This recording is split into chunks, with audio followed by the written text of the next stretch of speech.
Monsieur le Président du Comité des assureurs maritimes et transports, Mesdames, Messieurs, avec lesquels nous ne pouvons pas partager directement aujourd'hui, je tiens tout d'abord à vous remercier au nom de la ministre de la Mer pour votre invitation. Elle est actuellement en déplacement et elle m'a demandé de la représenter à ce rendez-vous qui est majeur pour tous les acteurs français du marché de l'assurance maritime et des transports. Nous partageons la même ambition, faire de la France une place qui compte dans le monde du shipping international. C'est l'objectif du Fontenoy du maritime, l'exercice que nous avons lancé il y a maintenant 7 mois, auquel vous avez participé, auquel vous avez coopéré, et que je souhaite aujourd'hui vous présenter. Alors, le Fontenoy du maritime, c'est un vrai défi, car malgré notre espace maritime, nous ne sommes perçus ni comme un pays de marins, ni comme un pays de navires, ni même comme une place maritime en termes d'industrie, de finance ou de commerce.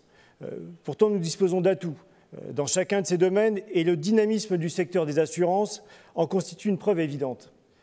Alors que la marine marchande est un outil géostratégique, un outil de souveraineté, alors que nos concurrents chinois et allemands ont su développer une stratégie, la France n'a fait que subir la lente érosion de sa puissance maritime économique sans véritablement réagir. Nous sommes aujourd'hui au 29e rang mondial des flottes par pavillon, au 22e rang pour la flotte contrôlée.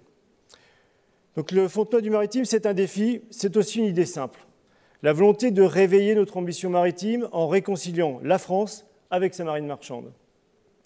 Cela implique la structuration économique d'un écosystème qui s'étend au-delà des seuls acteurs purement maritimes. Il nous faut nous appuyer sur les armateurs, certes, mais aussi sur l'ensemble de l'écosystème, le secteur bancaire et bien évidemment le secteur de l'assurance. Parce que, et il ne faut pas l'oublier, si 90% du commerce mondial est opéré par le transport maritime, 100% des navires de commerce sont, eux, assurés et assurés par vous. Le commerce mondial ne pourrait tout simplement pas exister sans le secteur des assurances. Votre activité dans sa branche crédit s'est d'ailleurs directement impliquée dans le Fontenoy. Elle a participé à l'un des groupes de travail et je souhaite remercier ici Mathieu Berrurier pour sa participation particulièrement constructive. Pour réussir un changement d'échelle, pour bâtir une stratégie cohérente, concrète, capable d'être mise en œuvre rapidement, nous avons travaillé sur 3 thématiques, la flotte, le marin et l'écosystème maritime. Cette stratégie doit nous permettre de poursuivre la transformation de nos entreprises en embrassant transition écologique et compétitivité. Cette stratégie doit aussi nous permettre de changer d'état d'esprit et d'oser faire la promotion de nos atouts à l'international pour nous ouvrir davantage au monde. Nous voulons construire des solutions concrètes pour avoir plus de navires sous pavillon français, plus d'armateurs implantés en France, plus de marins et pour accélérer la transition énergétique de notre flotte. Notre priorité, et cela va particulièrement vous intéresser, a donc été de cibler les distorsions de marché. Des distorsions auxquelles doivent faire face les entreprises maritimes qui évoluent dans un marché cyclique et particulièrement capitalistique. Par ailleurs, la marine marchande est confrontée à une rupture forte, celle de la transition éco-énergétique, qui entraîne un renouvellement rapide des actifs. La rétrogradation de la flotte française que nous avons vécue ces 10 dernières années signe une rupture historique, marquée par un retrait accéléré des banques européennes qui détenaient le leadership mondial incontesté du financement des navires. Elles l'ont délaissé au profit de banques asiatiques et de bailleurs chinois en quelques années seulement. Aujourd'hui, nous devons redonner des capacités d'autofinancement aux armateurs et renforcer les capacités de financement de la place française. Nous proposons ainsi de revoir le cadre fiscal français qui est apprécié par les armateurs, mais qui pourrait être renforcé, dynamisé. Nous voulons aussi élargir le crédit bancaire pour développer de nouvelles sources de financement sur la place française. Et j'en viens maintenant au rôle que peut jouer l'assurance maritime et transport dans le Fontenoy. Le secteur, à l'instar des autres activités qui font le shipping, peut et doit apporter une contribution directe au développement de l'économie maritime de notre pays. Il est vrai que le niveau de sinistralité global de la branche est supérieur aux autres secteurs d'assurance. Il est vrai aussi que le shipping peut faire peur au regard de son caractère cyclique. Mais il faut renforcer l'appétit des compagnies d'assurance pour investir dans le maritime. Pourquoi ? 2 raisons très simples. Le transport maritime, c'est le réseau sanguin de notre économie mondiale. Deuxième raison, parce que ce transport maritime, il est appelé à croître dans les années à venir, il est appelé à se moderniser, à se transformer. L'OCDE prévoit une croissance de 4% par an des échanges mondiaux dans les prochaines années. Avec le Fontenoy, nous donnons un cap, gage de stabilité et d'attractivité pour votre écosystème. La France maritime, dispose de ces qualités tant recherchées par les acteurs économiques. Et vous, secteur de l'assurance, vous êtes en mesure, sans jeu de mots, de rassurer. La solvabilité, la sécurité financière des assureurs français sont particulièrement reconnues sur tous les marchés. Le marché de l'assurance française, c'est une réputation, une offre de service qu'il place dans les 10 premiers marchés mondiaux. Vous le savez mieux que personne, de nombreux armements étrangers sont assurés par des assureurs français. Votre savoir-faire est reconnu. La gestion à la française des sinistres est louée pour son efficacité et sa rapidité à payer. Je pense que c'est un critère important pour nos armateurs. Et je pense aussi à la solidité financière des compagnies qui a toujours fait la réputation du marché. Madame la ministre a bien noté que tous ensemble, assureurs, agents, courtiers, avocats, experts de l'assurance maritime, vous étiez rassemblés pour promouvoir l'excellence de votre marché sous le pavillon Parimat. Et elle tenait, à travers de ma modeste personne, à vous féliciter et à vous encourager. Mesdames, Messieurs, vous l'aurez compris, le Fontenoy est bien un tout, un exercice qui traite de navire vert, de souveraineté, d'emploi, de projection dans le temps long, un exercice stratégique qui vise à rendre à la place française du shipping toute son attractivité. Et nous aurons besoin de votre soutien, nous aurons besoin de votre engagement pour mener cette passionnante mission, pour remplir ce défi, pour répondre à ce défi. Je vous remercie de votre attention. Merci, Monsieur le Président. Merci beaucoup, mon général.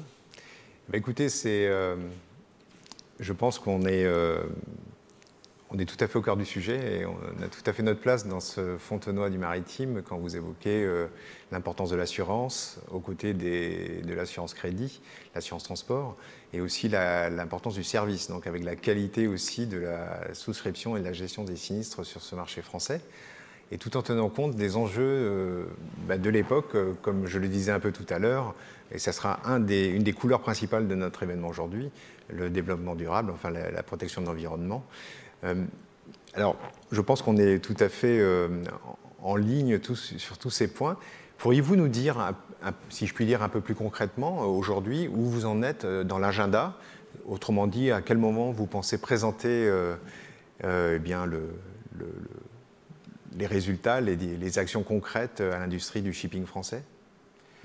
Le Fontenoy, ce sont 3 phases. La première phase, c'est qu'on a commencé en janvier-février. C'était une phase de rencontre. Nous avons mené plus de 70 entretiens avec tous nos partenaires de l'écosystème maritime.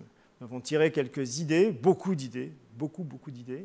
Et ces idées, nous les avons classées pour que au sein de 3 groupes de travail, en intégrant des experts, mais en intégrant aussi les partenaires qui avaient participé à la première phase, pour que nous puissions les travailler et retenir les idées les plus fortes pour pouvoir les mettre en œuvre rapidement. Donc cette deuxième phase, elle a été terminée il y a maintenant 1 mois. Et depuis 1 mois, nous travaillons essentiellement à l'interministériel pour construire, d'un point de vue fiscal, financier, budgétaire, réglementaire, législatif, ce que seront les réponses aux propositions des 3 groupes de travail. Et nous espérons aboutir au mois de juillet à une présentation non seulement des actions que nous aurons préparées, mais surtout celles qui auront été retenues et validées par le gouvernement pour être présentées à notre écosystème courant du mois de juillet, avec une mise en œuvre très rapide, car certaines mesures pourront être mises en œuvre dès septembre. Et c'est notre objectif, aller vite pour être à la réponse du défi qui est le nôtre. Très bien. Et si on parle plus précisément de la relation entre assureurs, maritimes et transport, et notamment au travers de l'initiative Parimat, relation avec le ministère de la Mer, on peut penser que ces relations vont perdurer, vous le confirmez? Oui, alors, ce qu'on a voulu faire avec le Fontenoy, c'était certes ouvrir une première démarche de compétitivité, répondre à un premier défi, mais surtout engager une mécanique vertueuse d'échange, de co-construction de ce que devront être les mesures porté par les partenaires, porté par le gouvernement pour continuer à faire évoluer positivement la place du shipping française qui nous semble pouvoir en tout cas et devoir être accompagné. Donc c'est un mouvement et ce n'est absolument pas une fin que nous allons vouloir entériner en septembre. Donc, on sera là dans les prochaines années, en effet, pour travailler avec vous et pour construire ce que seront les propositions d'avenir. Merci beaucoup, Monsieur Xavier Duceppe, d'avoir porté la parole de la ministre Annick Girardin sur ce toit du maritime et de nous avoir apporté effectivement des éléments concrets en calendrier et en échange. Merci beaucoup, Monsieur Brodin, pour ce dialogue qui a été vivant et qui a été très agréable. Nous allons maintenant passer à une courte session de partenariat. J'en profite pour vous recommander de ne pas manquer les vidéos parce que du coup les partenaires, vous les citiez tout à l'heure, Monsieur Brodin, nous ont envoyé quelques idées d'innovation. Finalement, il y aura quelques sociétés de tech qui présenteront leurs solutions. Donc effectivement, ça peut être un moment d'inspiration. Et on se retrouvera ensuite pour la suite de notre rendez-vous. Nous aurons la table ronde sur la résurgence des risques de guerre et politique en assurance transport avec un exemple, le golfe de Guinée. Ce sera une table ronde très pédagogique. Je vous attends du coup d'ici 5 minutes. Merci beaucoup.